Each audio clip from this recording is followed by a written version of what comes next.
मैं आप सभी को सुनाने जा रही हूँ शुक्रवार व्रत से जुड़ी 5 कथा एक साथ। शुक्रवार के दिन व्रत करने और कथा श्रवण करने से सभी मनोकामनाएं पूरी हो जाती है, इसलिए व्रत के दौरान कथा को पूरा अवश्य सुनिएगा। प्रेम से बोलिए शुक्रवार की सभी देवी देवताओं की जय। अब आइए सुनते हैं वैभव लक्ष्मी की व्रत कथा। लाखों की जनसंख्या को अपने में समेटे कुशीनगर एक महानगर था। जैसे कि अन्य महानगरों की जीवनचर्या होती है, वैसा ही कुछ यहाँ भी था। यानी बुराई अधिक, अच्छाई कम, पाप अधिक, पुण्य कम। इसी कुशीनगर में हरिवंश नामक एक सद्गृहस्थ अपनी पत्नी दामिनी के साथ सुखी संपन्न जीवन गुजार रहा था। दोनों ही बड़े नेक और संतोषी स्वभाव के थे। धार्मिक कार्य अनुष्ठानों में उनकी अपार श्रद्धा थी। दुनियादारी से उनका कोई विशेष लेना देना नहीं था। अपने में ही मगन गृहस्थ की गाड़ी खींचे चले जा रहे थे दोनों। किसी ने ठीक ही कहा है, संकट और अतिथि की आने के लिए कोई समय निर्धारित नहीं होता। कुछ ऐसा ही हुआ दामिनी के साथ। जब उसका पति हरिवंश न जाने कैसे बुरे लोगों की संगत में फंस गया और घर गृहस्थी से उनका मन उचट गया। देर रात शराब पीकर घर आना और गाली गलौज तथा मारपीट करना उसका नित्य का नियम सा बन गया था। जुए, राटे, रेस तथा वैश्यगमन जैसे बुरे कर्म भी कुसंगति के बदौलत उसके पल्ले पड़ गए। धन कमाने की तीव्र लालसा ने हरिवंश की बुद्धि हर ली और उसको अच्छे बुरे का भी ज्ञान न रहा। घर में जो कुछ भी था सब उसके दुर्व्यसनों की भेंट चढ़ गया। जो लोग पहले उसका सम्मान करते थे अब उसे देखते ही रास्ता बदलने लगे। भूखमरी की हालत में भिखमंगों के समान उनकी स्थिति हो गई। लेकिन दामिनी बेहद संयमी और आस्थावान तथा संस्कारी स्त्री थी। ईश्वर पर उसे अटल विश्वास था। वह जानती थी कि यह सब कर्मों का फल है। दुख के बाद सुख तो एक दिन आना ही है।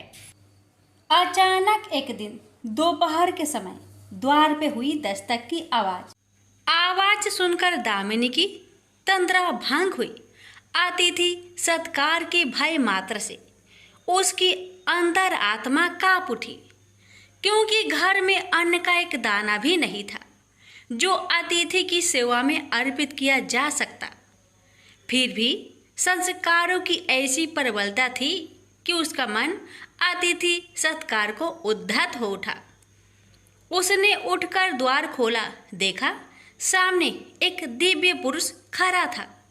बड़े बड़े घुंघराले श्वेत केश, चेहरे को ढके हुए लहराती दाढ़ी, गेरुए वस्त्रों का आवरण पहने उसके चेहरे से तेज टपक पड़ रहा था। आंखों मानो अमृत सी वर्षा कर रही थी। उस दिव्य पुरुष को देखकर दामिनी को अपार शांति का अनुभव हुआ और वह उसे देखते ही समझ गई कि आगत वास्तव में कोई पहुंचा हुआ सिद्ध महात्मा है। उसके मन में अतिथि के प्रति गहन श्रद्धा के भाव उमड़ पड़े और वह उसे सम्मान सहित घर के भीतर ले गई। दामिनी ने जब उसे फाटे हुए आसन पर बैठाया तो वह मारे लज्जा के जमीन में गिर सी गई। उधर वह संत पुरुष दामिनी की ओर एकटक निहारे जा रहा था। घर में जो कुछ भी बचा खुचा था दामिनी ने अतिथि की सेवा में अर्पित कर दिया, पर उसने इस पर कोई ध्यान नहीं दिया। बस दामिनी को यूं निहारे जा रहा था मानो उसे कुछ याद दिलाने की चेष्टा कर रहा हो। जब काफी देर तक दामिनी कुछ न बोली तो उसने कहा, बेटी मुझे पहचाना नहीं क्या? उसका यह प्रश्न सुनकर दामिनी जैसे सोते से जागी और अत्यंत संकुचाते हुए मधुर स्वर में बोली, महाराज, मेरी धृष्टता को क्षमा करें। जो आप जैसे दिव्य पुरुष को मैं पहचान कर भी नहीं पहचान पा रही हूँ। पारिवारिक कष्टों ने तो जैसे मेरी सोचने समझने की शक्ति ही छीन ली है। लेकिन यह निश्चित है कि संकट की इस घड़ी में मुझे आप जैसे साधु पुरुष का ही सहारा है। तभी जैसे दामिनी को कुछ याद हो आया, वह उस साधु के चरणों में गिरकर बोल उठी, अब मैं आपको पहचान गई हूँ महाराज। स्नेहा रूपी अमृत की वर्षा करने वाले अपने शुभ चिंतक को कोई कैसे भूल सकता है भला।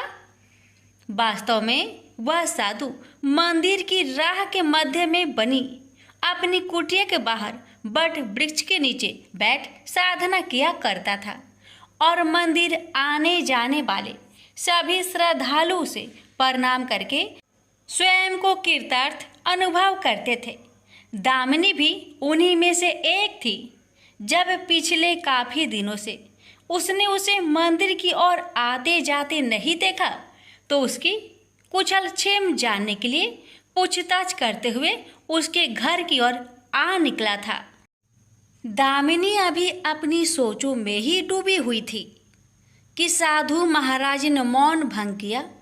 क्या कारण है पुत्री, तू आजकल मंदिर आती जाती दिखाई नहीं पड़ती।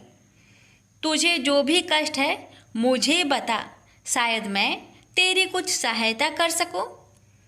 व्यक्ति दुखों के बोझ तले दबा हो तो ऐसे में सहानुभूति के दो बोल ही काफ़ी होते हैं।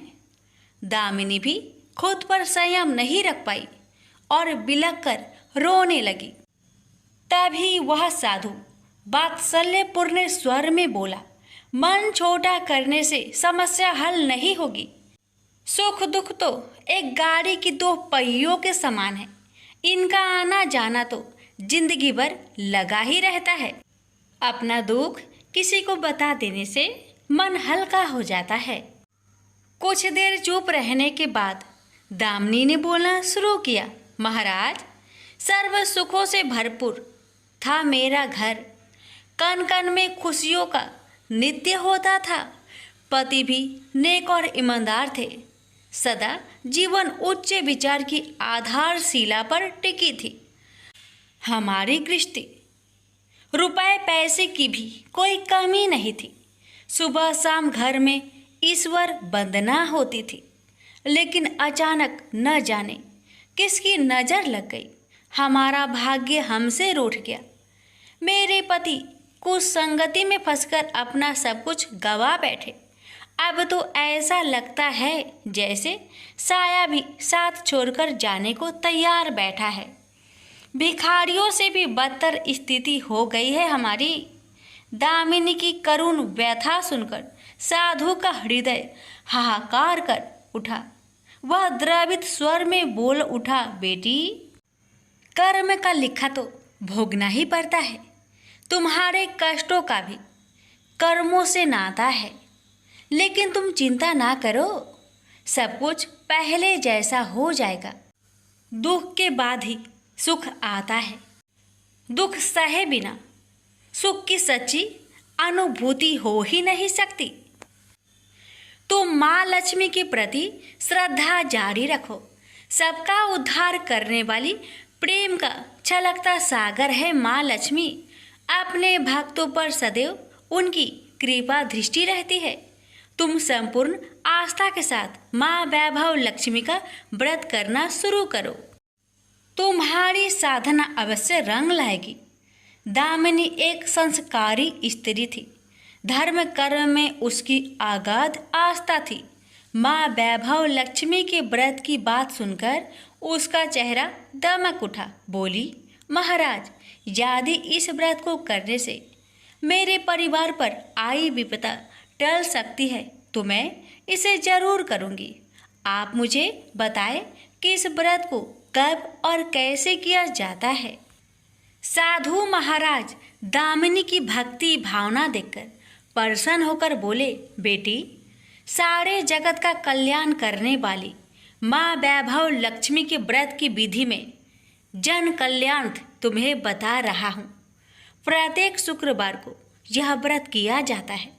सर्वप्रथम जितने शुक्रवार को यह व्रत करना हो, उसका संकल्प लेकर माँ वैभव लक्ष्मी को मन ही मन प्रणाम करें। स्नान आदि से निवृत्त होकर स्वच्छ धवल वस्त्र पहनकर पूरब दिशा की ओर मुख करके आसन पर बैठे। सामने एक चौकी पर चावल की एक ढेरी लगाकर उस पर पानी से भरा कलश स्थापित करें, जो तांबे का होना चाहिए। कलश को कटोरी से ढक दे और उस कटोरी में कोई भी स्वर्ण भूषण रखे।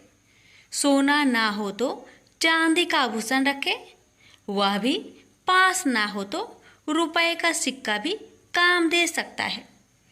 शुद्ध घी का दीपक तथा अगरबत्ती जलाए और मन ही मन पूर्ण श्रद्धा के साथ माँ वैभव लक्ष्मी का जाप करते रहे।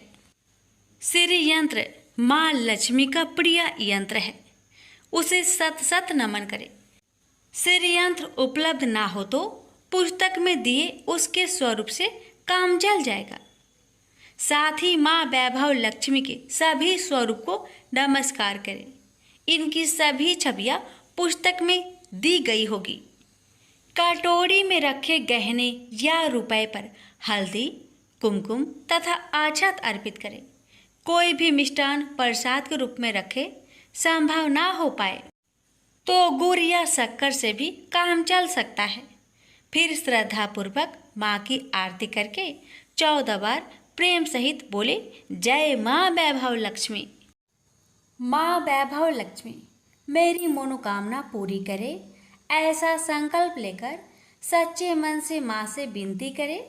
प्रसाद बांटे और स्वयं भी ग्रहण करे। दिन में एक बार स्वास्तिक भोजन करे। यदि संभव हो तो उपवास रखे। पूजा में रखा गहना या रुपए लाल कपड़े में लपेटकर सुरक्षित रख ले। यह आगे आने वाले शुक्रवार को पूजा में काम आएगा। कलश में भरा जल तुलसी के पौधे को समर्पित कर दे तथा अछत पंछियों को आहार स्वरूप डाले। ऐसी शास्त्रोक्त विधि से व्रत करने वाले को शीघ्र फल मिलता है। साधु महाराज के मुख रविंद्र से यह वृत्तांत सुन दामिनी पुलकित हो उठी। उनके चरण स्पर्श कर उत्साहित स्वर में बोली, अब लगे हाथ उद्यापन की विधि भी बता दे महाराज। इसके बिना तो व्रत अधूरा ही रह जाएगा। अवश्य बेटी, कहकर साधु महाराज उद्यापन की विधि बताने लगे। चाहे जितने भी शुक्रवार प्राय 11 या 21 व्रत करने का संकल्प लिया हो, लेकिन मन में माँ वैभव लक्ष्मी के प्रति श्रद्धा तथा आस्था बारंबार बनी रहनी चाहिए। जिस दिन अंतिम शुक्रवार का व्रत हो, उस दिन शास्त्रोक्त विधि से उद्यापन किया जाता है। अन्य शुक्रवारों की भांति ही इस दिन भी पूजन करें। हाँ, प्रसाद के रूप में खीर अवश्य रखें। पूजा के बाद नारियल फोड़कर 7 कुंवारी कन्याओं को चरण धोकर कुमकुम का तिलक लगाकर पूजन करें। उन्हें सामर्थ्य अनुसार दक्षिणा दें और माँ वैभव लक्ष्मी व्रत की पुस्तकें उपहार स्वरूप भेंट में दें। फिर प्रसाद के रूप में खीर वितरित करें। अब माँ वैभव लक्ष्मी के सभी स्वरूप को मन ही मन नमन करते हुए कहे, हे माँ, यदि मैंने शुद्ध तथा निर्मल हृदय से आपकी स्तुति करते हुए वैभव लक्ष्मी व्रत विधि विधान अनुसार पूर्ण किया हो तो मेरी मनोकामना अवश्य पूरी करना। संतानहीनों को संतान देने वाली, दुखियों का दुख हरने वाली, अखंड सौभाग्य का वरदान देने वाली, कुंवारी कन्याओं को मन चाहा वर देने वाली माँ वैभव लक्ष्मी, आपकी महिमा अपरंपार है। अपने हर भक्त की विपत्तियां हरकर उन्हें सुख समृद्धि प्रदान करना। साधु महाराज से वैभव लक्ष्मी व्रत का शास्त्रोक्त ज्ञान प्राप्त करके दामिनी भाव विभोर हो उठी। उसे अपने भीतर एक अनोखे तथा असीमित आत्मबल का संचार होता महसूस हुआ। उसने भी माँ वैभव लक्ष्मी के 21 व्रत आते शुक्रवार से शुरू करने का संकल्प लेकर साधु महाराज को आदर सहित विदा किया और मन ही मन माँ वैभव लक्ष्मी का स्तुति गान करने लगी।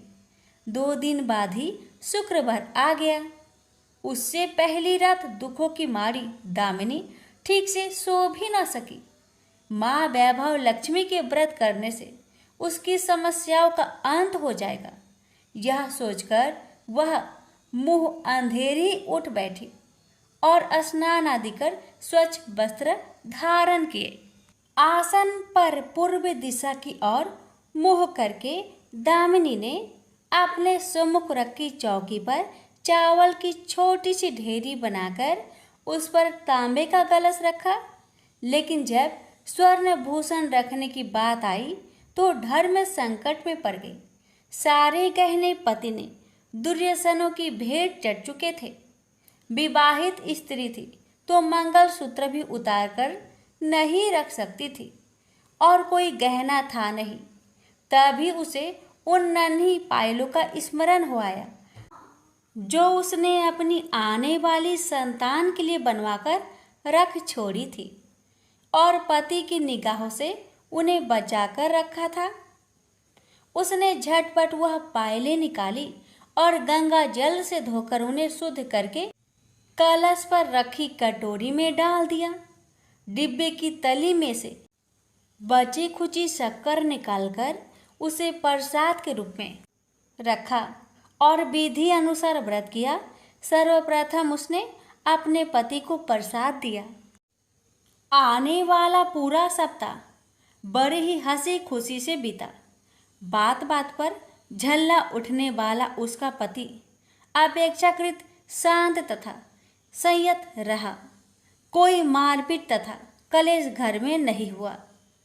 इसे दामिनी ने माँ वैभव लक्ष्मी का चमत्कार समझा और मन ही मन उन्हें प्रणाम किया। माँ वैभव लक्ष्मी के प्रति उसकी आस्था और भी बलवती हो गई। इसी प्रकार शास्त्रोक्त विधि से दामिनी ने 20 शुक्रवार के व्रत पूरे कर लिए। इस बीच कई परिवर्तन हुए थे। उसका पति कुसंगति छोड़कर सीधी राह पर आ गया था और उसका कामकाज भी जमने लगा था। घर में यदि किसी चीज की बहुतायत नहीं थी तो कमी भी नहीं रह गई थी। यह सब माँ वैभव लक्ष्मी के चमत्कार और दामिनी की आस्था तथा विश्वास का परिणाम था। 21वें शुक्रवार को व्रत का उद्यापन करना था। साधु महाराज के वचन अब भी मानो दामिनी के कानों में गूंज रहे थे। उनकी बताई विधि के अनुसार ही दामिनी ने शास्त्रोक्त विधि से उद्यापन किया। 7 कुंवारी कन्याओं को भोजन कराकर दक्षिणा दी। आसपास की सौभाग्यवती स्त्रियों में प्रसाद तथा माँ वैभव लक्ष्मी व्रत कथा की पुस्तकें वितरित की। माँ वैभव लक्ष्मी के हर स्वरूप को प्रणाम किया और कहा, आपकी महिमा निराली है माँ। आपने मेरे सारे दुख हर लिए, मेरी सभी मनोकामनाएं पूर्ण कर दी। मेरा उजड़ा घर फिर से बस गया। मेरा यह नया जीवन आप ही की देन है माँ। मैं आजीवन आपकी पूजा अर्चना करूंगी और दूसरों को भी आपकी महिमा से अवगत कराकर वैभव लक्ष्मी के व्रत रखने के लिए प्रेरित करूंगी। बोलो जय माँ वैभव लक्ष्मी, आपकी सदा ही जय हो। एक बुढ़िया माई थी। उसके 7 लड़के थे। 6 कमाने वाले थे और एक निकम्मा था, कमाता कुछ नहीं था। बुढ़िया माई अपनी 6 बेटों के लिए भोजन बनाती थी और उनको भोजन कराती और उनसे जो कुछ जूठन बचती वह 7वें बेटे को देती थी। एक दिन 7वां बेटा अपनी पत्नी से बोला, देखो मेरी माँ को मुझ पर कितना प्रेम है। वह बोली, क्यों नहीं, सबका जो जूठा तुमको खिलाती है। वह बोला, ऐसा नहीं हो सकता। मैं जब तक अपनी आंखों से ना देख लूं, मैं मान नहीं सकता कि मेरी माँ मेरे साथ ऐसा कर सकती है। कुछ दिन बाद त्योहार आया। घर में 7 प्रकार के भोजन और चूरमे के लड्डू बने। अब सबसे छोटे लड़के ने, यानी कि 7वें लड़के ने, अपना सिर दुखने का बहाना बनाया और पतला चादर ओढ़कर रसोई घर में सो गया, ये देखने के लिए कि मेरी माँ मुझे जूठे भोजन देती है या फिर बनाई हुई ताजी भोजन देती है। लड़का झूठ मूठ का सोने के नाटक करके रसोई घर में सोया हुआ है। वह पतले चादर के अंदर से सब कुछ देख रहा था। तभी 6 भाई भोजन करने आए। उसने देखा माँ ने उनके लिए सुंदर आसन बिछाया, नाना प्रकार की रसोई परोसी और आग्रह करके उन्हें जिमाया और वह देखता रहा। तब 6 भाइयों ने भोजन करके उठा। तब माँ ने क्या किया कि उनकी बची हुई भोजन, जूठी भोजन थालियों में से इकट्ठा करके सभी लड्डुओं के टुकड़ों को उठाकर एक लड्डू बनाया और सभी जूठन को साफ करके बुढ़िया ने अपने सबसे छोटे लड़के को पुकारा, बेटा 6 भाई भोजन करके चले गए, अब तू ही बाकी है, उठ और खाना खा ले। तब वह बेटा कहने लगा, माँ मुझे आज भूख नहीं लगा है, मुझे भोजन नहीं करना, मैं अब जहाँ नहीं रहूंगा, मैं परदेश चला जाऊंगा। अपने बेटे की बातें सुन माँ ने कहा, बेटा तू कल जाना चाहता है ना, कल क्यों जाएगा, तुम आज ही चला जा। तब बेटा बोला, हाँ माँ, मैं आज ही चला जा रहा हूँ। यह कहकर वह घर से निकल गया। चलते समय पत्नी की याद आई। वह गौशाला में उपले थाप रही थी। वहां जाकर वह बोला, हम जावे परदेश, आवेंगे कुछ काल, तुम रहियो संतोष से, धर्म अपनो पाल। पत्नी बोली, जाओ पिया आनंद से, हमरो सोच हटाए, राम भरोसे हम रहे, ईश्वर तुम्हें सहाय। 2 निशानी आपन, देख धरो में धीर, सुधी मती हमारी, बिसारियो रखियो मन गंभीर। पति बोला, मेरे पास तो कुछ नहीं, यह अंगूठी है, सुले और अपने कुछ निशानी मुझे भी दे। पत्नी बोली, मेरे पास क्या है, यह गोबर से भरा हाथ। यह कहकर पति की पीठ पर गोबर के हाथ की थाप मार दी। अब पति चल दिया। चलते चलते दूर देश पहुंचा। वहां एक साहूकार की दुकान थी। वहां जाकर कहने लगा, भाई मुझे नौकरी पर रख लो, साहूकार को जरूरत थी। तो वह बोला, रह जाओ। लड़के ने पूछा, तनख्वाह क्या दोगे? तो साहूकार ने कहा, तुम्हारा काम देखकर तब हम दाम देंगे। साहूकार की नौकरी मिली। वह सुबह 7 बजे से 10 बजे तक नौकरी करने लगा। कुछ दिनों में दुकान का सारा लेन देन, हिसाब किताब, ग्राहकों को माल बेचना, सारा काम करने लगा। साहूकार के 7-8 नौकर थे। वे सब चक्कर खाने लगे। यह तो बहुत होशियार बन गया है। सेठ ने भी काम देखा और 3 महीने में ही उसे आधे मुनाफे का हिस्सेदार बना लिया। वह कुछ वर्ष में ही नामी सेठ बन गया और मालिक सारा कारोबार उस पर छोड़कर चला गया। इधर पति की अनुपस्थिति में उसकी पत्नी को सास ससुर दुख देने लगे।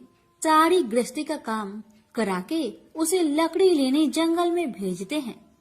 इस बीच घर के आटे से जो भूसी निकलती, उसकी रोटी बनाकर रख दी जाती और उसके साथ ही फूटे नारियल की नारेली में पानी। एक दिन वह लकड़ी लेने जा रही थी। रास्ते में बहुत सी स्त्रियां संतोषी माता की व्रत करते दिखाई दी।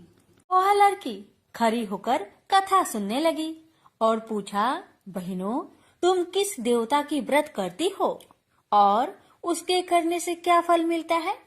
यदि तुम इस व्रत का विधान मुझे समझाकर कहोगी तो मैं तुम्हारा बड़ा एहसान मानूंगी। तब उनमें से एक स्त्री बोली, सुनो बहन, यह संतोषी माता का व्रत है। इसके करने से निर्धनता, दरिद्रता का नाश होता है और जो कुछ मन में कामना हो सब संतोषी माता की कृपा से पूरी होती है।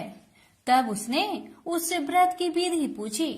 वह भक्तिनी स्त्री बोली, 1.25 आने का गुड़ चना लेना, इच्छा हो तो 5.25 आने का लेना या फिर 1.25 रुपए का भी सहूलियत के अनुसार लाना। बिना परेशानी और श्रद्धा व प्रेम से जितना भी बन पड़े 1.25 लेना। प्रत्येक शुक्रवार को निराहार रहकर कथा सुनना। इसके बीच कर्म टूटे नहीं, लगातार नियम पालन करते रहना। सुनने वाला कोई न मिले तो घी का दीपक जला उसके आगे या जल के पात्र के सामने रखकर कथा कहना। जब कार्य सिद्ध न हो नियम का पालन करना और कार्य सिद्ध हो जाने पर व्रत का उद्यापन करना। 3 मास में माता फल पूरा करती है। यदि किसी के ग्रह खोटे भी हो तो भी माता वर्ष भर में कार्य सिद्ध करती है। फल सिद्ध होने पर उद्यापन कर लेना चाहिए, बीच में नहीं। उद्यापन में 2.5 सेर आटे का खाजा तथा इसी परिमाण में खीर तथा चने का साग करना। 8 लड़कों को भोजन कराना। जहाँ तक मिले देवर, जेठ, भाई बंधु के हो, न मिले तो रिश्तेदारों और पास पड़ोसियों को बुलाना। उन्हें भोजन करा, यथाशक्ति दक्षिणा दे। माता का नियम पूरा करना। उस दिन घर में खटाई न खाना। यह सुन बुढ़िया माई के लड़के की बहू चल दी। रास्ते में लकड़ी की बोझ को बेच दिया और उन पैसों से गुड़ चना ले माता की व्रत की तैयारी कर आगे चली और सामने मंदिर देखकर पूछने लगी, यह मंदिर किसका है? सब कहने लगे, संतोषी माता का मंदिर है। यह सुनकर माता के मंदिर में जाकर चरणों में लौटने लगी। दीन हो विनती करने लगी, माँ मैं निपट अज्ञानी हूँ, व्रत के कुछ भी नियम नहीं जानती, मैं दुखी हूँ। हे माँ जगत जननी मेरा दुख दूर कर, मैं तेरी शरण में आई हूँ। माता को दया आई। एक शुक्रवार बीता की दूसरे को उसके पति का पत्र आया और तीसरे शुक्रवार को उसका भेजा हुआ पैसा आ पहुंचा। यह देख जेठ जेठानी मुंह से रोकने लगी। लड़के ताने देने लगे। काकी के पास पत्र आने लगे, रुपया आने लगा। अब तो काकी की खातिर बढ़ेगी। बेचारी सरलता से कहती, भैया कागज आवे रुपया आवे, हम सब के लिए अच्छा है। ऐसा कहकर आंखों में आंसू भरकर संतोषी माता के मंदिर में आ मातेश्वरी के चरण में गिरकर रोने लगी। माँ मैंने तुमसे पैसा कब मांगा है माँ? मुझे पैसे से क्या काम है माँ? मुझे तो अपने सुहाग से काम है। मैं तो अपने स्वामी के दर्शन मांगती हूँ माँ। तब माता ने प्रसन्न होकर कहा, जा बेटी तेरा स्वामी आएगा। यह सुनकर खुशी से बावली होकर घर जा पहुंची, अपना काम काज करने लगी। अब संतोषी माँ विचार करने लगी, इस भोली पुत्री को मैंने कह तो दिया कि तेरा पति आएगा, लेकिन कैसे? वह तो इसे सपने में भी याद नहीं करता। उसे याद दिलाने को मुझे ही जाना पड़ेगा। इस तरह माता जी उस बुढ़िया के बेटे के पास जा सपने में प्रकट हो कहने लगी, साहूकार के बेटे तुम सो रहा है या जागता है? वह कहने लगा, माता मैं सोता भी नहीं जागता भी नहीं, कहो क्या आज्ञा है? माता कहने लगी, तेरे घर बार कुछ है कि नहीं? वह बोला, मेरे पास सब कुछ है माँ, माँ बाप है, पत्नी है, क्या कमी है माँ? माँ बोली, भोले पुत्र तेरी पत्नी घोर कष्ट उठा रही है, तेरे माँ बाप उसे परेशान कर रहे हैं, वह तेरे लिए तरस रही है, तू उसकी सुधि ले। वह बोला, हाँ माता जी यह तो मालूम है, परंतु जाऊं तो कैसे? परदेश की बात है, लेन देन का कोई हिसाब नहीं है, कोई जाने का रास्ता भी नहीं आता, कैसे चला जाऊं? माँ कहने लगी, मेरी बात मान, सवेरे नहा धोकर संतोषी माता का नाम ले, घी का दीपक जला, दंडवत कर दुकान पर बैठ। देखते देखते तेरा सारा लेन देन चुक जाएगा, जमा का माल बिक जाएगा, साज होते होते धन का भारी ढेर लग जाएगा। माता की बात मानकर वह नहा धोकर संतोषी माता को दंडवत घी का दीपक जला। थोड़ी देर में देने वाले रुपए लाने लगे, लेने वाले हिसाब लेने लगे। कोठे में भरे सामान की खरीदारी नगद दाम में दे सौदा करने लगे। शाम तक धन का भारी ढेर लग गया। मन में माता का नाम ले चमत्कार देख प्रसन्न होकर घर ले जाने के वास्ते गहना कपड़ा सामान खरीदने लगा। यह काम से निपट तुरंत घर को रवाना हुआ। उधर उसकी पत्नी जंगल में लकड़ी लेने जाती है। लौटते वक्त माताजी के मंदिर में विश्राम करती है। वह तो उसके प्रतिदिन रुकने का जो स्थान ठहरा। धूल उड़ती देख वह माता से पूछती है, हे माता, यह धूल कैसे उड़ रही है? माता कहती है, हे पुत्री, तेरा पति आ रहा है। अब तू ऐसा कर, लकड़ियों के 3 बोझ बना ले, एक नदी के किनारे रख और दूसरा मेरे मंदिर पर, वह तीसरा अपने सिर पर। तेरे पति को लकड़ियों का गट्टर देख मोह पैदा होगा। वह यहाँ रुकेगा, नाश्ता पानी खाकर माँ से मिलने जाएगा। तब तू लकड़ियों का बोझ उठाकर जाना और चौक में गट्टर डालकर जोर से आवाज देकर कहना, लो सासू जी, लकड़ियों का गट्टर लो, भूसी की रोटी दो, नारियल की खोपरे में पानी दो। आज मेहमान कौन आया है? माताजी बहुत अच्छा कहकर वह प्रसन्न मन से लकड़ियों के 3 गट्टर बनाई, एक नदी के किनारे पर और एक माताजी के मंदिर पर रखा। इतने में मुसाफिर आ पहुंचा। सूखी लकड़ी देख उसकी इच्छा उत्पन्न हुई कि हम यहीं पर विश्राम करें और भोजन बनाकर खा पी कर गाँव जाए। इसी तरह रुककर भोजन बना, विश्राम करके गाँव को गया। सबसे प्रेम से मिला। उसी समय सिर पर लकड़ी का गट्टर लिए वह उतावली सी आती है। लकड़ियों का भारी बोझ आंगन में डालकर जोर से 3 आवाज देती है, लो सासू जी, लकड़ियों का गट्टर लो, भूसी की रोटी दो, आज मेहमान कौन आया है? यह सुनकर उसकी सास बाहर आकर अपने दिए हुए कष्टों को भुलाने हेतु कहती है, बहू ऐसा क्यों कहती है? तेरा मालिक ही तो आया है। आ बैठ, मीठा भात खा, भोजन कर, कपड़े पहन, गहने पहन। उसकी आवाज सुन उसका पति बाहर आता है। अंगूठी देख व्याकुल हो जाता है और माँ से पूछता है, माँ यह कौन है? माँ ने कहा, बेटा यह तेरी पत्नी है। जब से तू गया है तब से सारे गांव में भटकती फिरती है, घर का कामकाज कुछ नहीं करती, 4 पहर आकर खा जाती है। वह बोला, ठीक है माँ, मैंने इसे भी देखा और तुम्हें भी। अब दूसरे घर की ताली दो, मैं उसमें रहूंगा। माँ बोली, ठीक है, जैसी तेरी मर्जी। तब वह दूसरे मकान की 3री मंजिल का कमरा खोल सारा सामान जमाया। एक दिन में ही राजा के महल के जैसा ठाट बाट बन गया। अब क्या था, बहू सुख भोगने लगी। इतने में शुक्रवार आया। उसने पति से कहा, मुझे संतोषी माता का व्रत उद्यापन करना है। पति बोला, खुशी से कर लो। वह उद्यापन की तैयारी करने लगी। जेठानी के लड़कों को भोजन के लिए कहने गई।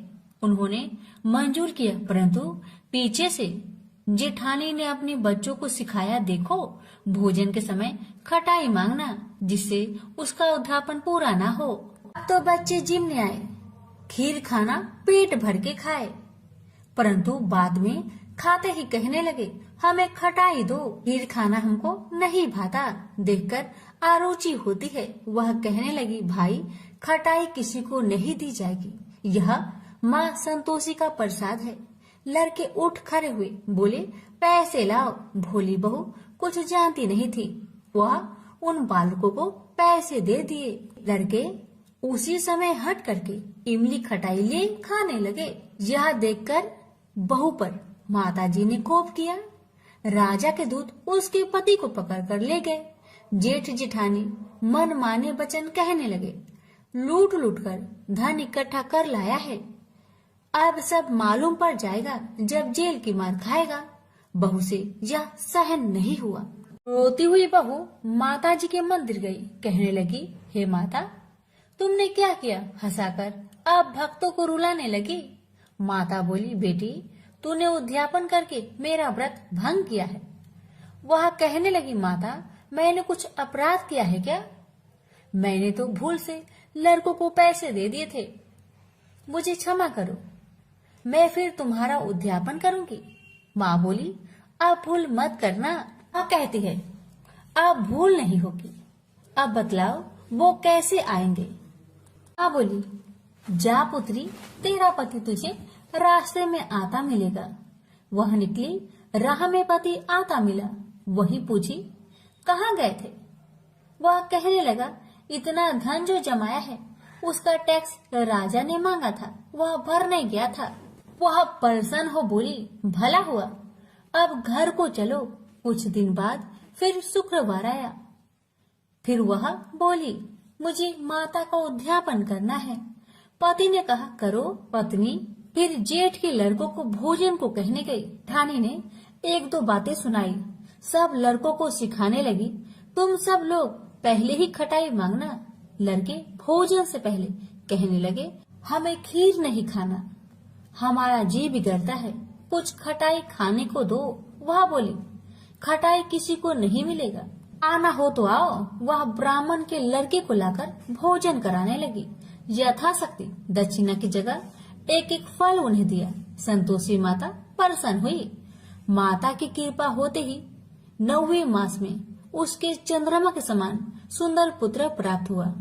पुत्र को पाकर प्रतिदिन माता जी के मंदिर में जाने लगी। माँ ने सोचा, यह रोज आती है, आज क्यों न आई, इसके घर चलो। यह विचार कर माता ने भयानक रूप बनाया।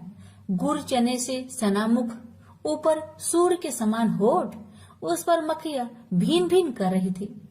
दहली पर पैर रखते ही उसकी सास चिल्लाई, देखो रे देखो, कोई चुड़ैल डाकिन चली आ रही है। लड़कों, इसे भगाओ, नहीं तो किसी को खा जाएगी। लड़के भागने लगे, चिल्लाकर खिड़की बंद करने लगे। बहू रोशन दान में देख रही थी। प्रसन्नता से पगली बंद चिल्लाने लगी, आज मेरी माँ मेरे घर आई है, आज मेरी माता मेरे घर आई है। वह बच्चों को दूध पीने से हटाती थी। इतने में सास का क्रोध फट पड़ा। वह बोली, क्यों उतावली हुई है, बच्चे को पटक दिया। इतने में माँ के प्रताप से लड़के ही लड़के नजर आने लगे। वह बोली, माँ, जिसका मैं व्रत करती हूँ, यह वही संतोषी माता है। सबने माता जी के चरण पकड़ लिए और विनती कर कहने लगे, हे माता, हम मूर्ख हैं, अज्ञानी हैं, तुम्हारे व्रत की विधि हम नहीं जानते। व्रत भंग कर हमने बड़ा अपराध किया है। जग माता, आप हमारा अपराध क्षमा करो। इस प्रकार माता प्रसन्न हुई। बहू को प्रसन्न हो जैसा फल दिया, वैसा माता सबको दे। जो पढ़े उसका मनोरथ पूर्ण हो, जो सुने उसका भी मनोरथ पूर्ण हो। प्रेम से बोलिए, संतोषी माता की जय। एक समय की बात है, काशी निवासी धनंजय की पत्नी का नाम सुलक्षणा था। उसे अन्य सब सुख प्राप्त थे, केवल निर्धनता ही उसके दुख का एकमात्र कारण थी। यह दुख उसे हर समय सताता रहता था। एक दिन सुलक्षणा पति से बोली, स्वामी, आप कुछ उद्यम करो तो काम चले। इस प्रकार कब तक काम चलेगा?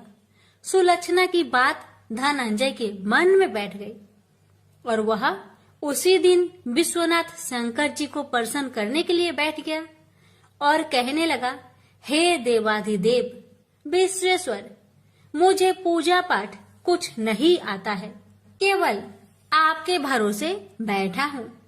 इतनी विनती करके वह 2-3 दिन भूखा प्यासा बैठा रहा। यह देखकर भगवान शंकर ने उसके कान में अन्नपूर्णा अन्नपूर्णा अन्नपूर्णा इस प्रकार 3 बार कहा। यह कौन क्या कह गया? इसी सोच में धनंजय पड़ गया कि मंदिर से आते ब्राह्मणों को देखकर पूछने लगा, पंडित जी, अन्नपूर्णा कौन है? ब्राह्मणों ने कहा, तू अन्न छोड़कर बैठा है, सो तुझे अन्न की बात सूझती है, जा घर जाकर अन्न ग्रहण कर। धनंजय घर गया, स्त्री से सारी बात कही। वह बोली, नाथ चिंता मत करो, स्वयं शंकर जी ने यह मंत्र दिया है, वे स्वयं ही खुलासा करेंगे, आप फिर जाकर उनकी आराधना करो। धनंजय फिर जैसा कि तैसा पूजा में बैठ गया। रात्रि में शंकर जी ने आज्ञा दी और कहा, तू पूर्व दिशा में चला जा, वहाँ अन्नपूर्णा का नाम जपता जाता और रास्ते में फल खाता, झरनों का पानी पीता जाता। इस प्रकार कितने ही दिनों तक चलता गया। वहाँ उसे चांदी सी चमकती वन की शोभा देखने में आई। सुंदर सरोवर देखने में या उनके किनारे कितनी ही अप्सराएं झुंड बनाए बैठी थी। एक कथा सुनाती और सब मिलकर माँ अन्नपूर्णा इस प्रकार बार बार कहती थी। जहाँ अगहन मास की उजेली रात्रि थी और आज से ही व्रत का प्रारंभ था। जिस शब्द की खोज करने वह निकला था वह उसे वहां सुनने को मिला। धनंजय ने उसके पास जाकर पूछा, हे देवियों, आप यहाँ क्या करती हो? उन सब ने कहा, हम माँ अन्नपूर्णा का व्रत करती हैं। धनंजय ने पूछा, व्रत पूजा करने से क्या होता है? यह किसी ने किया भी है? इसे कब किया जाए? कैसा व्रत है और कैसी विधि है? मुझसे भी विस्तार से बताओ। वे कहने लगी, इस व्रत को सब कोई कर सकते हैं। 21 दिन तक के लिए 21 गांठ का सूत लेना चाहिए। 21 दिन यानी न बने तो एक दिन उपवास करे, या भी ना बने तो केवल कथा सुनकर प्रसाद ले। निराहार रहकर कथा कहे, कथा सुनने वाला कोई न मिले तो पीपल के पत्तों को रख, सुपारी या घृत कुमारी वृक्ष को सामने कर, दीपक को साक्षी कर, सूर्य गाय तुलसी या महादेव को बिना कथा सुनाए मुख में दाना न डाले। यदि भूल से कुछ पड़ जाए तो एक दिवस फिर उपवास करे। व्रत के दिन क्रोध न करे और झूठ ना बोले। धनंजय बोला, इस व्रत के करने से क्या होगा? वे कहने लगी, इसके करने से अंधों को नेत्र मिले, लुल्लू को हाथ मिले, निर्धन के घर धन आए, बाझिन को संतान मिले, मूर्ख को विद्या आए। जो जिस कामना से व्रत करे माँ उसकी इच्छा पूरी करती है। वह कहने लगा, बहनों, मेरे पास भी धन नहीं है, विद्या नहीं है, कुछ भी तो नहीं है। मैं तो दुखिया ब्राह्मण हूँ, मुझे इस व्रत का सूत दोगी? हाँ भाई, तेरा कल्याण हो, हम तुम्हें अवश्य देंगे। ले इस व्रत का मंगल सूत्र ले। धनंजय ने व्रत किया। व्रत पूरा हुआ, तभी सरोवर में से 21 खंड की स्वर्ण सीढ़ी हीरा मोती जड़ी हुई प्रकट हुई। धनंजय अन्नपूर्णा अन्नपूर्णा कहता जाता था। इस प्रकार कितनी ही सीढ़ियां उतर गया तो क्या देखता है कि करोड़ों सूर्य से प्रकाशमान अन्नपूर्णा का मंदिर है। उसके सामने स्वर्ण सिंहासन पर माता अन्नपूर्णा विराजमान है। सामने भिक्षा हेतु शंकर भगवान खड़े हैं। देवांगनाएं चवर डुलाती है, कितनी ही हथियार बांधे पहरा देती है। धनंजय दौड़कर जगदम्बा के चरणों में गिर गया। देवी उसके मन का कलेश जान गई। धनंजय कहने लगा, माता, आप तो अंतर्यामी हो, आपको अपनी दशा क्या बताऊं? माता बोली, मेरा व्रत किया है, जा, संसार तेरा सत्कार करेगा। माता ने धनंजय की जिह्वा पर बीज मंत्र लिख दिया। अब तो उसके रोम रोम में विद्या प्रकट हो गई। इतने में क्या देखता है कि वह काशी विश्वनाथ के मंदिर में खड़ा है। माँ का वरदान ले धनंजय घर आया। सुलक्षणा से सब बात कही। माता जी की कृपा से उसके घर में संपत्ति उमड़ने लगी। छोटा सा घर बहुत बड़ा गिना जाने लगा। जैसे शहद के छत्तों में मक्खियां जमा होती है, उसी प्रकार अनेक सगे संबंधी आकर उसकी बड़ाई करने लगे। कहने लगे, इतना धन और इतना बड़ा घर, सुंदर संतान नहीं हो तो इस कमाई का कौन भोग करेगा? सुलक्षणा से संतान नहीं है, इसलिए तुम दूसरा विवाह करो। अनिच्छा होते हुए भी धनंजय को दूसरा विवाह करना पड़ा और सुलक्षणा को सौत का दुख उठाना पड़ा। इस प्रकार दिन बीतते गए और अगहन मास आया। नए बंधन से बंधे पति से सुलक्षणा ने कहलाया कि हम व्रत के प्रभाव से सुखी हुए हैं, इस कारण यह व्रत छोड़ना नहीं चाहिए। यह माता जी का प्रताप है जो हम इतने संपन्न और सुखी हैं। सुलक्षणा की बात सुन धनंजय उसके यहाँ आया और व्रत में बैठ गया। नई बहू को इस व्रत की खबर नहीं थी। वह धनंजय की आने की राह देख रही थी। दिन बीतते गए और व्रत पूर्ण होने में 3 दिवस बाकी थे कि नई बहू को खबर पड़ी। उसके मन में ईर्ष्या की ज्वाला दहकने लगी थी। सुलक्षणा के घर आ पहुंची और उसने वहां भगदड़ मचा दी। वह धनंजय को अपने साथ ले गई। नए घर में धनंजय को थोड़ी देर के लिए निंद्रा ने आ दबाया। इसी समय नई बहू ने उसका व्रत का सूत तोड़कर आग में फेंक दिया। अब तो माता जी का कोप जाग गया। घर में अकस्मात आग लग गई। सब कुछ जलकर खाक हो गया। सुलक्षणा जान गई और पति को फिर अपने घर ले आई। नई बहू रूठकर माता पिता के घर जा बैठी। पति को परमेश्वर मानने वाली सुलक्षणा बोली, नाथ घबराना नहीं, माता जी की कृपा अलौकिक है। पुत्र कुपुत्र हो जाता है पर माता कुमाता नहीं होती। अब आप श्रद्धा और भक्ति से आराधना शुरू करो, वे जरूर हमारा कल्याण करेगी। धनंजय फिर माता के पीछे पड़ गया। फिर वही सरोवर सीढ़ी प्रकट हुई। उसमें माँ अन्नपूर्णा कहकर वह उतर गया। वहां जा माता जी के चरणों में रुदन करने लगा। माता प्रसन्न होकर बोली, यह मेरी स्वर्ण की मूर्ति ले, उसकी पूजा करना, तू फिर सुखी हो जाएगा। जा, तुझे मेरा आशीर्वाद है। तेरी स्त्री सुलक्षणा ने श्रद्धा से मेरा व्रत किया है, उसे मैंने पुत्र दिया है। धनंजय ने आंखें खोली तो खुद को काशी विश्वनाथ के मंदिर में खड़ा पाया। वहां से फिर उसी प्रकार घर को आया। इधर सुलक्षणा के दिन चढ़े और महीने पूरे होते ही पुत्र का जन्म हुआ। गांव में आश्चर्य की लहर दौड़ गई। इस प्रकार उसी गांव के निसंतान सेठ के पुत्र होने पर उसने माता अन्नपूर्णा का मंदिर बनवा दिया। उसमें माता जी धूमधाम से पधारी, यज्ञ किया और धनंजय को मंदिर के आचार्य का पद दे दिया। जीविका के लिए मंदिर की दक्षिणा और रहने के लिए बड़ा सुंदर सा भवन दिया। धनंजय स्त्री पुत्र सहित वहां रहने लगा। माता जी के चढ़ावे में भरपूर आमदनी होने लगी। उधर नई बहू के पिता के घर डाका पड़ा, सब लूट गया। वे भीख मांगकर पेट भरने लगे। सुलक्षणा ने यह सुना तो उन्हें बुला भेजा, अलग घर में रख लिया और उनके अन्न वस्त्र का प्रबंध कर दिया। धनंजय, सुलक्षणा और उसका पुत्र माता जी की कृपा से आनंद से रहने लगे।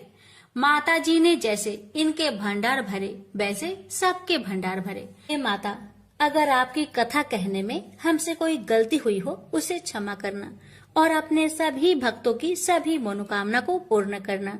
प्रेम से बोलिए अन्नपूर्णा माता की जय। हर हर महादेव। माता पार्वती की जय। माता की नित्यनेम की कथा। माता सीता का 12 वर्ष का नियम था कि वे एक कथा भगवान राम को सुनाती थी, लेकिन एक बार राम जी को किसी कारण बाहर जाना पड़ा। इस पर माता ने कहा, अगर आप चले गए तो मैं कहानी किसे सुनाऊंगी। भगवान ने कहा कि आप कुएं के पाल पर जाकर बैठ जाना और वहां जो औरतें पानी भरने आएगी उन्हें अपनी कहानी सुना देना। देवी सीता ने बिल्कुल वैसा ही किया और कुएं के पास जाकर बैठ गई। तभी एक स्त्री आई उसने रेशम की साड़ी पहन रखी थी और सोने का घड़ा ले रखा था। सीता माता उसे देखकर कहती है कि बहन, मेरा 12 वर्ष का नित्य नियम सुन लो। लेकिन उस स्त्री ने उनका नियम सुनने को मना कर दिया और बिना सुने वहां से चली गई। थोड़ी देर बाद उसकी रेशम जरी की साड़ी फट गई। सोने का घड़ा मिट्टी के घड़े में बदल गया। ये देख उसकी सास उस पर गुस्सा किया और कहा कि किसका दोष अपने सिर लेकर आई है। सास की बात सुनकर बहू ने सारी बात अपनी सास को सुना दी। अगले दिन ही वही साड़ी और घड़ा लेकर सास कुएं पर गई। माता सीता वहीं पर थी और औरत को देखकर देवी ने कहा कि आप मेरी कहानी सुन लीजिए। सास ने कहा, एक बार नहीं 4 बार सुन लूंगी। माता सीता ने अपना नियम सुनाना शुरू किया। राम आए लक्ष्मण आए, देश के पुजारी आए, नित्य नेम का नेम लाए। आओ राम बैठो राम, तपी रसोई जियो राम। माखन मिश्री खाओ राम, दूध बतासा पियो राम। सूत के पलका मोठो राम, साल दुसाला पोठो राम। साल दुसाला ओढ़ो राम, जब बोलो जब राम ही राम। राम सवारे सबके काम, खाली घर भंडार भरेंगे। सबका बेड़ा पार करेंगे, श्री राम जय जय राम। तब सास ने कहा कि बहन, आपकी कहानी तो बहुत अच्छी है। ऐसा कहकर वे अपने घर की ओर चली गई। थोड़ी समय बाद उसकी साड़ी रेशम जरी की बन गई और घड़ा सोने का बन गया। बहू के पूछने पर सास ने कहा कि बहू, तू दोष लगा के आई थी और मैं अब दोष उतारकर आ रही हूँ।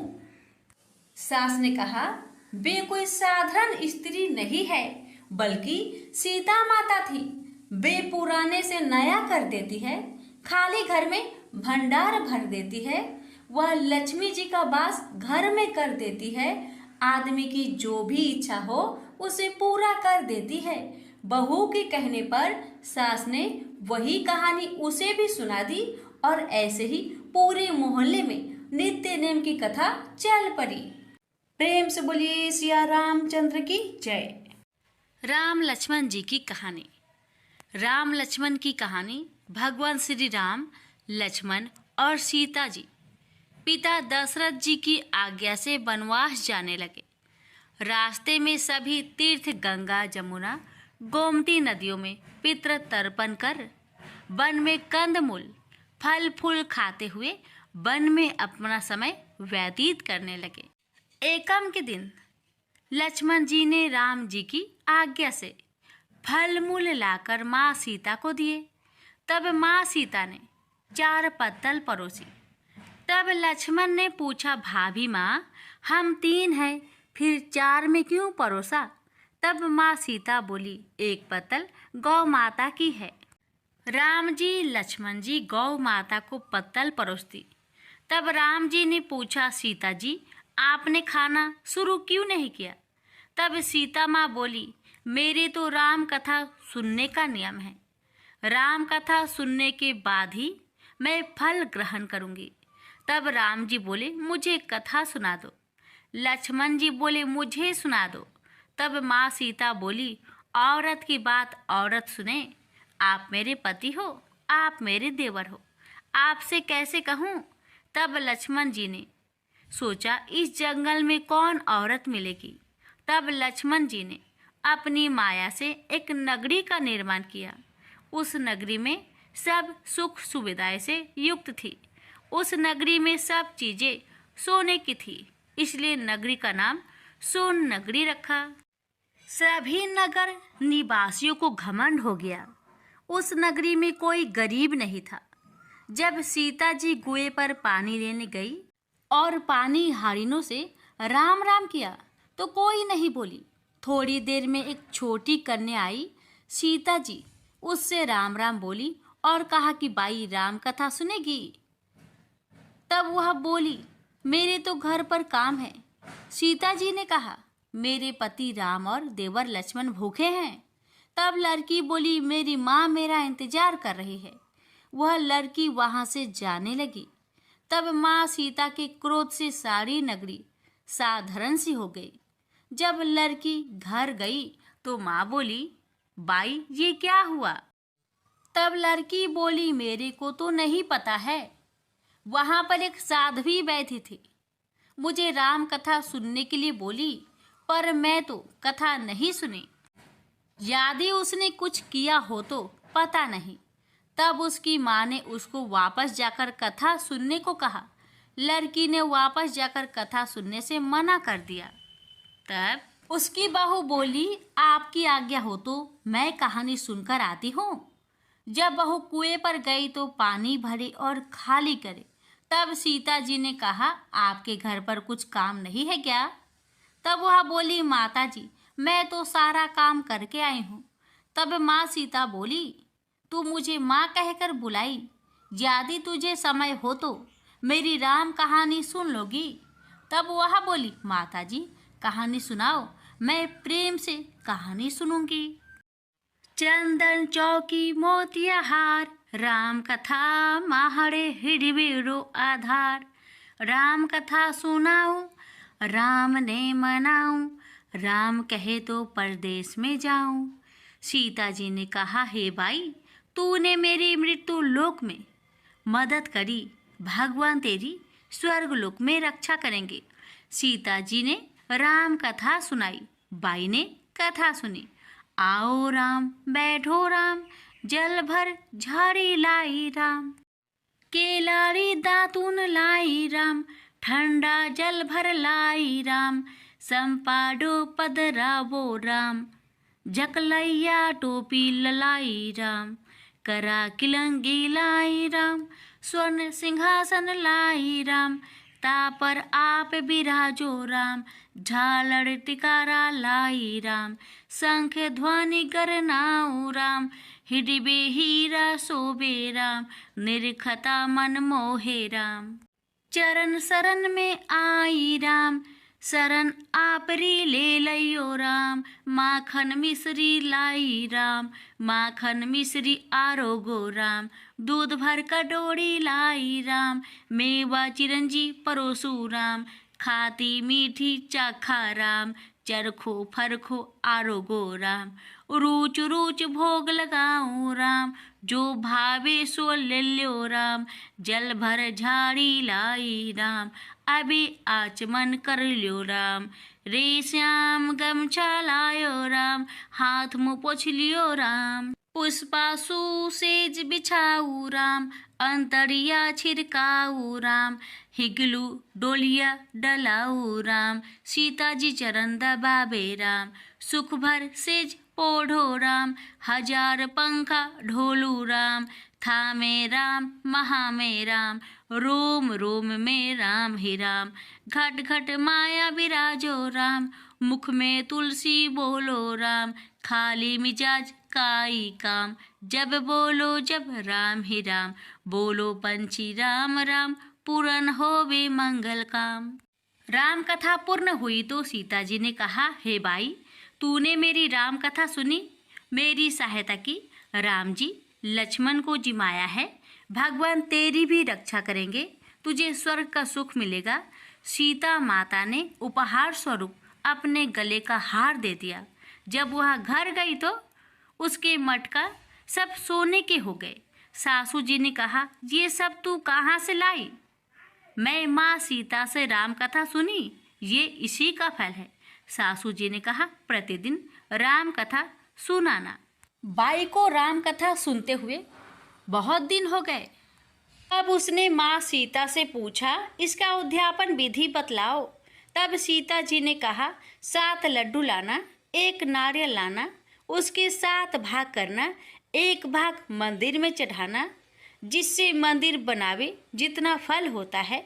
1 भाग सरोवर के किनारे गाड़ देना, जिससे सरोवर खुदवाने जितना फल होता है। 1 भाग भागवत गीता पर चढ़ाना, जिससे भागवत गीता पाठ करवाने जितना फल होगा।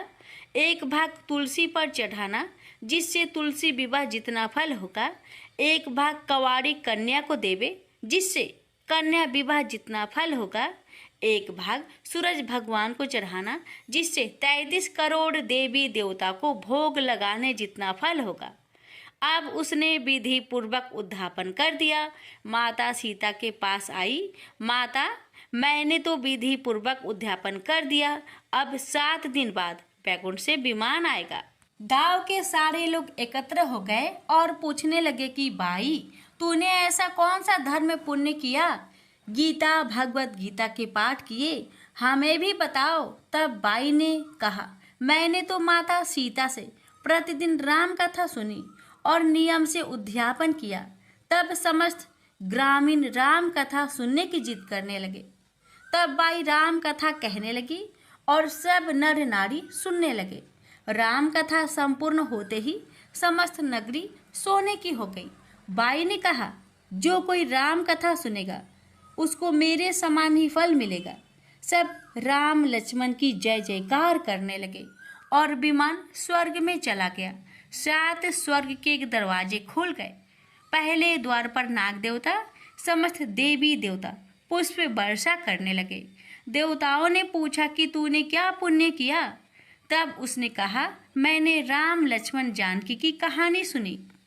तू समस्त देवताओं ने कहा, वर मांग। तब उसने कहा, मेरे तो सब सिद्धियां है, मुझे यह वर दो कि जो भी श्रद्धा व भक्ति से राम कथा, राम लक्ष्मण जानकी की कहानी सुनेगा उसको मेरे समान ही फल मिले। सभी देवताओं ने पुष्प वर्षा करते हुए तथास्तु कहा। चारों ओर राम राम की जय जयकार होने लगी। प्रेम से बोलिए सीताराम की जय। माँ भगवती की व्रत कथा। देवी सची परम पिता परमात्मा की आदि शक्ति की एक कला मानी जाती है, एक रूप मानी जाती है। पूर्व काल में जब कहीं स्वयंवर होते थे, अर्थात राजा महाराजा अपनी कन्या के विवाह के लिए विभिन्न राज्यों के राजकुमारों को आमंत्रित करके उनमें से अपनी पसंद के वर को चुनने का कन्या को अवसर देते थे, तो देवी सची की ही सर्वप्रथम आह्वान करके स्थापना की जाती थी तथा उनकी पूजा अर्चना करके स्वयंवर की रस्म प्रारंभ होती थी। ऐसा माना जाता था कि देवी सची की आराधना करने से स्वयंवर में किसी प्रकार विघ्न नहीं पड़ता। इस प्रकार सची स्वर्ग के भोगों के बीच जल में कमल के समान निर्लिप्त रह रही थी कि अचानक स्वर्ग को भी दुखों ने आ घेरा। देवराज से एक भयानक भूल हो गई। यद्यपि उनका कार्य ही पृथ्वी पर सुख और शांति रखने के लिए असुरों और दानवों का नाश करना था, लेकिन उन्होंने एक बार बिना विचार किए भगवान के भक्त पितासुर का वध कर डाला। चारों ओर उनकी बुराई होने लगी। जिसने भी सुना इंद्र की निंदा की। चारों ओर से इंद्र पर जब घृणा और निंदा की बौछार पड़ने लगी तो वह देवलोक छोड़कर भाग गए और मान सरोवर में जाकर एक कमल नाल में छिपकर बैठ गए। देवताओं ने इंद्र को बहुत खोजा, लेकिन जब इंद्र कहीं नहीं मिले तो उन्होंने ऋषि मुनियों से सलाह करके नहुस को इंद्र आसन पर बैठा दिया। इंद्र का पद पाकर नहुस में अहंकार जाग उठा। उसने एक दिन राजसभा में कहा, गुरुदेव, आज मैं इंद्र के सिंहासन पर बैठा हूँ। सारे देवलोक पर मेरा अधिकार है। एरावत हाथी, उच्च श्रवा घोड़ा, कामधेनु गाय और परिजात मेरे अधिकार में है। इस पर इंद्र के वे सभी चीजें मेरे अधिकार में हैं, जो अभी तक इंद्र के अधिकार में थी। फिर इंद्र की पत्नी सची अभी तक मेरे भवन में क्यों नहीं आई? इंद्र होने के नाते वह मेरी पत्नी है। उससे कहिए कि वह आज रात मेरे रंग भवन में आ जाए और फिर वहीं रहे।